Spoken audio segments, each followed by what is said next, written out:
सोयऱ्याला कुठे शिवाय द्यायचे असतात का? आता तुम्हाला प्रश्न पण असेल कांबळेचा सोयरा ब्राह्मण कसं काय? आता माझा सोयरा आहे ना बाबा, माझी माय आहे ना ब्राह्मणाची, ब्राह्मण माझे मामा आहेत ना, मग मामाला शिवा का देऊ? 70 वर्ष तुम्ही आणि आम्ही ब्राह्मणाला आणि देवा धर्माला शिवा घालण्यामध्ये व्यक्त करते आणि आता त्यांना शिवा देणं बंद करा. ते आपलं मामा आहे आणि मामानं जर मनावर घेतलं साहेब तसं महाराष्ट्रात होईल. आमचा देवा मामा कसा खतरनाक आहे, 340 330 आणि मग बाबा उगाच काय समाजकारणात राहतात का माणसं? आमचा मामाला डेंजर आहे म्हणून आमच्या मामाला शिवा देऊ नका आणि मामाच्या विरुद्ध जाऊ नका. नाहीतर मामानं दाखवले काकाला परेशान होताना. काका परेशान आहे का नाही? काल गेलते म्हणून साखरपुड्याला काका काकू सोबत गेलते. म्हणून मामाच्या नादी लागायचं नाही. म्हणून तुम्हाला विनंती आहे, माँ एक माँ घर में है, दूसरी माँ ब्राह्मण मेरा मामा है, उसको गाली देना मत करो, अच्छे काम करो, किसी को भी गाली मत करो. आपल्याला कुणाला शिवा द्यायचा नाही. शिवा देऊन कधीच कुणाचं चांगलं वाईट झालं नाही. म्हणून माणसाने माणसाला जपलं पाहिजे.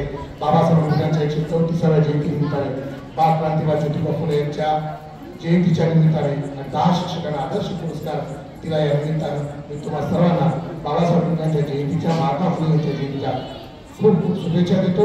तुमच्यात माणूस म्हणून तुम्ही निर्माण झाले पाहिजे, एक माणसाचं तुम्ही मोठी झाले पाहिजे. एवढंच या ठिकाणी सांगतो. जातात आता शेवटची 4 चोर असतात. चोर मॅडम लास्ट मध्ये 50 संपाची वेळ झाली. मला याची गरज नाही. 35 मिनिट आपण बोलू शकतो, ऐकू शकतो, याची पूर्ण कल्पना मला आहे. आदर्श शिक्षकांपुढे एका क्रीडा शिक्षकाचं व्याख्यान म्हणजे अवघडच काम आहे. या तर पोराला काही देणं घेणे नाही. याची तर वाट पाहतो कधी संपते आणि आम्ही दोन सरला कधी विचारू असं हे कसं ते कसं सर काही प्रॉब्लेम आहे. 4 चोर एका गावात जातात, म्हशी चोरतात, 10 12 म्हशी चोरतात. म्हशी चोर निघतात, म्हशीच्या भुरकाचा आवाज होतो, गाव जागृत होतं. 4 चोरापैकी 3 चोर म्हशी घेऊन या रस्त्याने निघून जातात आणि एक चोर ज्याला चांगलं धावता येते त्याच्या हातात घंटा देतात. तो चोर घंटा घेतो आणि या दिशेला पळतो. सगळे माणसं घुंगराचा आवाज ऐकतात, त्याच दिशेला पळ सुटतात. 3 चोर सगळ्या गावच्या म्हशी घेतात, या दिशेने निघून जातात. माय मावल्याला बांधवांनो, तुम्ही आणि आम्ही त्या घंट्याच्या मागे फिरलो आणि आमच्या हातात त्या घंटा लागलेला नाही. मग घंट्याच्या मागे धावू नका. वास्तविकतेकडे पहा. तुम्हाला आम्हाला सतत ते सांगितलं त्याच्या मागे काहीतरी आहे याचा विचार आता झाला पाहिजे. एवढं त्या ठिकाणी सांगतो. कृपया घंटे मागे जाऊ नका, घंट्या वाजू नका. तुला थांबा म्हणतो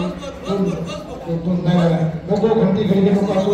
अरे बाबा एका गोत्रे पाठीचे घुंगराचा आवाज होता, त्या म्हशीच्या गायचा घुंगराचा आवाज होता. आणि याला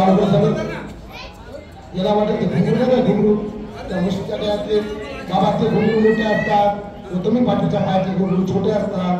ते घुंगरू मी वाजवले नाही. मी घुंगरू म्हशीच्या गायतले वाजवले. त्यामुळे त्या घुंगराच्या नाते जाऊ नका. या देशामध्ये भल्या सत्यानाश घुंगरावर झाला. मास्तर चित्रपटात शेवटचे एक वाक्य सांगतो. शिक्षक या देशाचा राष्ट्रपती होऊ शकते ही ताकद आहे. आजही या देशाचा राष्ट्रपती शिक्षक आहे आणि पिंजरा पिछामध्ये शिक्षक जिवंत असणार आहे. मेल्याचा पासाला मेल्याला दाखवला, त्याचा पुतळा निर्माण झाला. सावध या देशावर शिक्षकात आहे आणि म्हणून तुम्हाला सर्व शिक्षकांना या विचारमंचावर मी वंदन करतो. आपल्या भविष्यात चांगली आता ही मंगल काम आपल्या सर्वांना महात्मा फुले जयंती बाबासाहेब जयंती याच्या खूप खूप शुभेच्छा देतो. बोलत असताना कुणाचं मन दुखलं असेल, कुणाच्या भावना दुखत असेल, कुणाला वाईट वाटलं असेल, कुणाच्या सत्तेबद्दल काही बोललं असेल तर खुशाल तुमचं मन दुखू द्या. मी कुणाच्या बापाची माफी मागत नाही. प्राणी कामाच्या रक्तात नाही. जे बोलतो ते प्रखर बोलतो, जे बोलतो ते अभ्यासपूर्वक बोलतो, जे बोलतो ते बोलायचं म्हणूनच बोलतो. इथे थांबतो. जय भीम, जय हिंद, जय महाराष्ट्र.